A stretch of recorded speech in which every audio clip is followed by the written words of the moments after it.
ఓం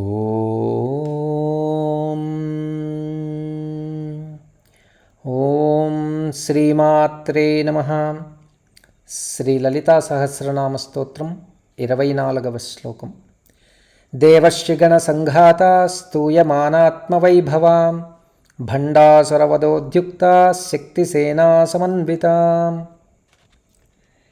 దేవర్షిగణ సంఘాత స్తూయమానాత్మవైభవా. వసు రుద్ర ఆదిత్యాదులు దేవగణములు, వశిష్ఠ వామదేవాదులు ఋషిగణములు, నిరంతర జ్ఞానోపాసకులు. వీరిరువురు కలిసి చిదగ్నికుండమునందు ఉద్భవించిన అమ్మ వైభవాన్ని కొనియాడుచున్నారని భావం. కార్య సాధనకు కావలసినది జ్ఞానశక్తి, క్రియాశక్తులు. ఋషిగణం జ్ఞానశక్తికి, క్రియాశక్తికి దేవగణాలు సంకేతంగా చెప్పబడింది. వీరిరువురూ కలిసి అమ్మ వైభవాన్ని స్తుతించిరి. స్తుతించుటకు భాష అవసరం. ఆ భాషకు అక్షరములు మూలం. అక్షరములలో అచ్చులు దేవగణములుగా గుర్తించబడ్డాయి. అవి అకారం నుండి అహా వరకు ఉండు అక్షరములు. దైవీయ గుణములు కలిగిన దేవగణములు, వీటిని స్వరములు అని అంటారు. ఇక హల్లులు. హల్లులు ఋషిగణములుగా చెప్పబడ్డాయి. 33 హల్లులు కా నుండి హా వరకు ఉండునవి. క్ష అనునది సంయుక్తాక్షరం. వెరసి 50 అక్షరములు దేవ ఋషిగణములు. అచ్చు హల్లు కలిస్తేనే అక్షరం ఏర్పడుతుంది.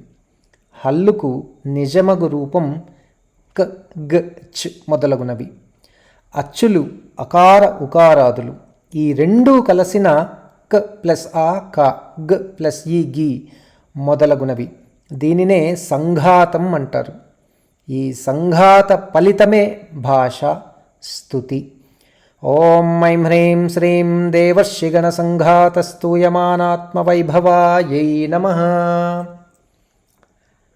తదుపరి భండాసుర వధోద్యుక్త శక్తిసేనా సమన్విత.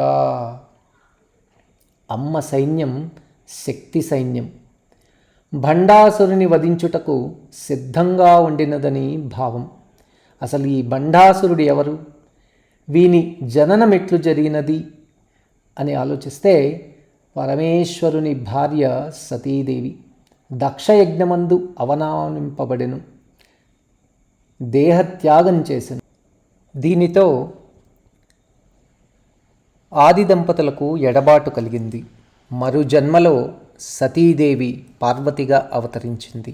హిమాలయ పర్వతములలో తపస్సు చేసుకును పరమేశ్వరునికి సేవలు చేయ నియమించబడింది.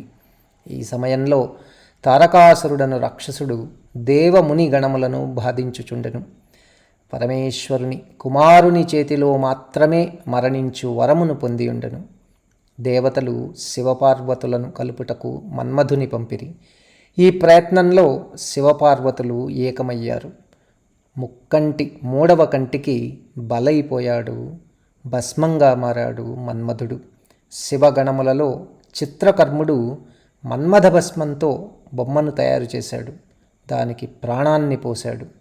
వానిని చూచిన బ్రహ్మగారు భండ భండ అని చీదరించుకున్నాడు. ఈ చీదరింపే వాని పేరుగా భండాసురుడుగా ప్రఖ్యాతి చెందింది.